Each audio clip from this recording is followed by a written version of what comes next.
When handling a well-made sword, you can see the skill and artistry of an uncompromising craftsman. But where's the fun in that? Since the popularity of flea markets have fallen to the wayside, it almost feels like the amateur blacksmithing market has gone away.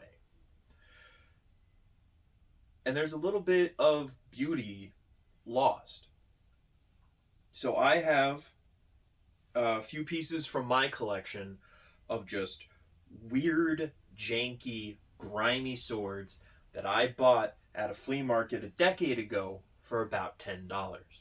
And I want to display them and then speculate on just the oddities of how they were made. To start, I want to talk about this. Now, this is, I'm assuming, the blacksmith's take on a classic scimitar. The weight distribution is interesting, and it's beautiful. And from afar, it looks like a really nice classic sword. But it's when you get up close that you see it's an art project. Now, some of the fixtures are clearly repurposed from other things, but then you get into the closer details. The sheath itself, I believe, is bent plywood wrapped in, like, cheap fabric. And it pulls off this wonderful aesthetic from afar, of course. And the handle is just, it speaks for itself. The tang I find the most interesting, because in most pieces you see either a full tang fixed by some kind of other anointment at the end, but this one is a full tang that is threaded on the end and then just bolted down by just a common brass bolt. I love this thing. And then the last piece that I love is the markings on the blade. I honestly can't even begin to speculate how these were done, but I highly doubt this was made in India.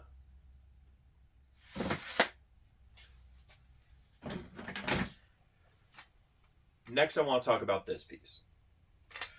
This one, I do not believe was fully made in someone's garage. The evidence at hand here leads me to believe that this was a sword that broke off at the handle and they just shortened it down and made a new one. This is just a solid piece of wood that they drilled out to hold the tang. And the shaping of it, I believe, is very reminiscent of elven swords from Lord of the Rings. I don't know, I just kind of like everything about it. I like the idea of someone just completely going in a new direction with their handle. When I got it, it was not in this rough of condition. I've played with it extensively throughout my youth, but this is just an interesting piece.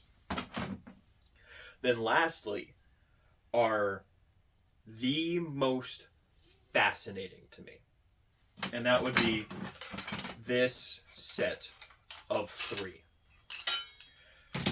Two, what would you call it, short swords, air quotes, and a flail. And the beauty of it is just looking up close. So where these came from is I had bought a wall mount for swords. I really liked the way it looked, and it came with these just on it.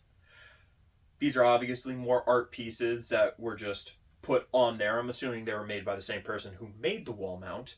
But you get a close look at them. Now these two swords, or however you want to word it, are clipped pieces of just sheet metal, rounded out down here, soldered together with just a nail, a clipped off nail, and then the handles of both of these, and then this, are table legs. I'm assuming to the bottom of a coffee table. And it's beautiful. And then you get into this. We've got a length of chain, a wooden ball with clipped nails sticking out of every side, and a candle sconce with a hole drilled through it, and then screwed down to the table leg. This is beautiful.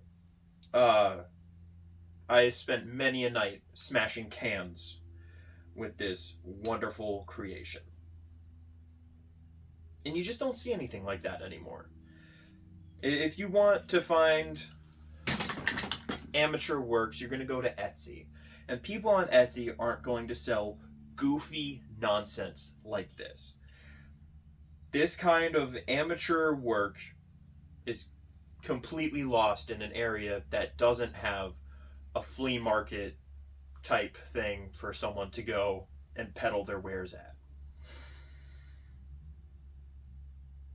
I hope you found this interesting. Me rambling about my miscellaneous weapons. And I'd love to see your miscellaneous weapons. Either way, Bob Bowie. Damn, son, where'd you find this?